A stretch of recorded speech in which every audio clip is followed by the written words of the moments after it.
Uh, Greetings to my fellow classmates and to my honorable Dr. Ali, my beloved lecturer. My name is Nurbatisha, and my topic for the proposal defense is education in medieval times. So for the introduction, uh, uh, I I put on the fact that medieval education is, as you can see, defined as an education that was conducted in the very early period, because young students from children were taught about a very basic skills such as how to write and read by knowledgeable adults. There are many schools that were conducted without the use of books, as they were taught by skilled masters or philosophers, and sadly were often educated for skeptical reasons. The rich or others that did provide the education in medieval times did so for their own personal gain, meaning self-absorbed definition, as there are only few that really wanted to take it in their heart to learn and to give people knowledge. For the theme of this topic, there are 5 main themes when it comes to education in the medieval times. There are religion, agriculture, literature, philosophy, and mathematics, all based on the very best teachers and philosophers, of course. So for the background for this, I would like to tell you that medieval education was often conducted not only by church but any other religion related, as most of these functions provide a free education to every child or every boy, and are highly demanding costs of study. But sadly, only a very few girls, if some parents are quite open-minded to allow them to study, were taught basic reading and writing, as some are quite ignorant, as they were taught to be the stereotype woman to stay at home.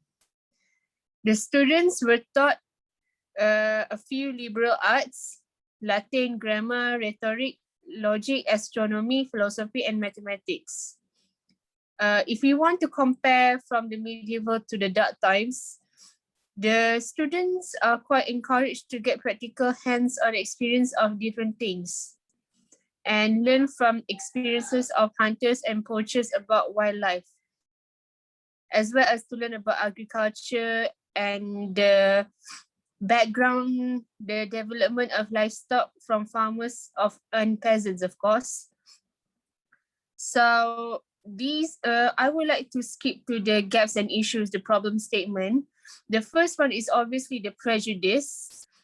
The ones who came from the low class, some come from the bad blood, or come from an illegitimate bloodline. They are usually being severely denied such privilege to gain knowledge. It's either they do not want to know the truth, or maybe because they think them as vermins. The second one is obviously the sexism.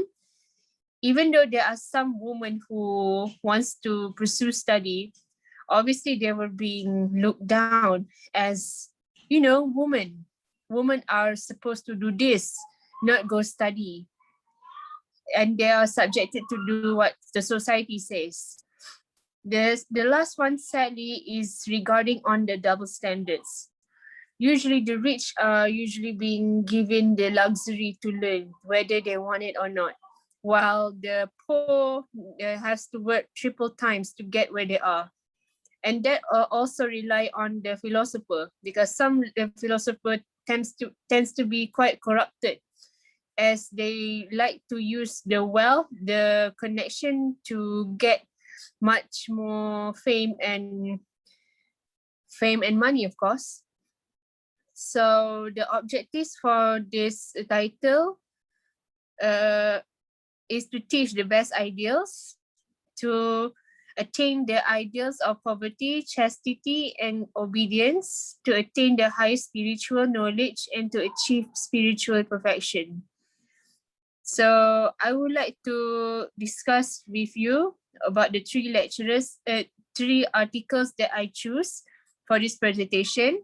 The first one is about educational ideas and nation building in Norway. The role of education institutes in making and producing civic society is vital not only today, but from back in our old age, as well as understanding the development of modern society at large. These large-scale processes always took place within specific national institutional frameworks and in historical conditions that were ought to be concretized and clarified. This formative period of a modern educational system was also a period of decisive developments towards economic integration and political democratization. The question that has been more interest to educational science and sociologists than to mainstream historians, who with some notable recent exceptions have tended either to overlook the question or to underestimate the complex cultural process and conflict involved. For the second article, the education and the Muslim culture in the medieval Arab Madrid, Arab people have contributed greatly to the conversation for the knowledge of ancient Greece and his subsequent transfer to the West. It is a privileged channel that has greatly contributed to the Veritas, a huge amount of translation of works in philosophy, mathematics, and medicine. The old Eastern culture of India, Greece, and Eastern Christianity nurtured the scientific knowledge of the Islam, which was initially quite poor. In a later stage of the entire Islam cultural heritage were reversed in the West, as one of the most brilliant parts of culture is that which comes originally from Hinduism, Greece, and Christian East, comes to rest to Islam, to reverse later through Spain and Sicily. Given this premise, it is quite convenient to say that Muslim actually contribute a lot and was actually being inspired by the Eastern European and the Christian itself. For the third article, the education in medieval period in general, this main purpose of the research paper is to acquire an understanding of education in the medieval period. The Muslim system of education is predominant, as in this period, transformation were brought about in the system of education. The individuals began to recognize the significance of education and even began to enroll in higher education institutional. There was a quiet initiation of modern and innovative methods and strategies in the teaching and learning process, as exams and tests were conducted regularly, as they were regarded as assessment methods. It as the main purpose of evaluating performance and to learn the abilities of the students. So now I would like to discuss with Sir about the methodology from all these articles that I learned.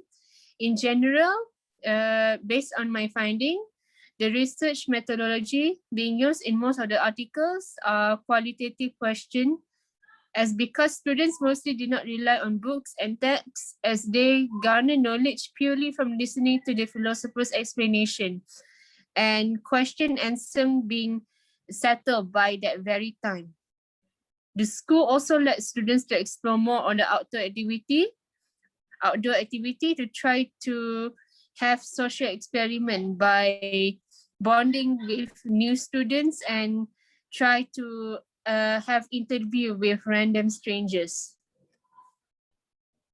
rather than using paper paper and doing the survey method. So to conclude in this title, in the conclusion, the education in medieval period has made a very great leap forward from simple church schools to majestic universities opened during these years. Even though the most of the subjects were taught, only mediocre universities have become powerful scientific and research centers that have laid ground for the further development of science. Many starving to garner more knowledge, as in this modern world, a lot have garner more intelligence and decide to seek more knowledge for their own benefits and to help those in need in the future. Thank you.